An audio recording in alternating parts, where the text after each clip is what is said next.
Ahojte milé dámy, milí páni. Ako si správne uviazať jednoduchý uzol na kravate, sme si ukázali v predchádzajúcom tutoriáli. Dnes si ukážeme, ako správne uviazať windsorský uzol. Je trochu zložitejší a je vhodný na slávnostné príležitosti.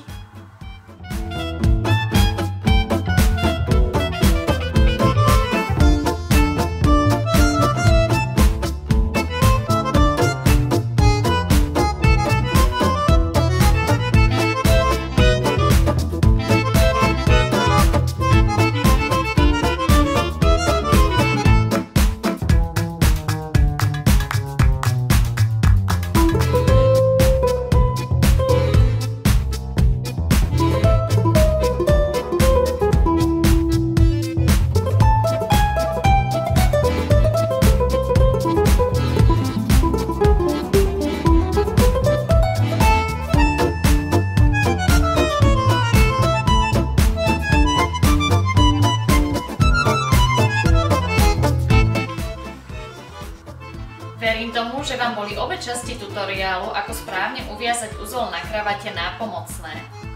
Teším sa na ďalšie stretnutie s vami. Čaute!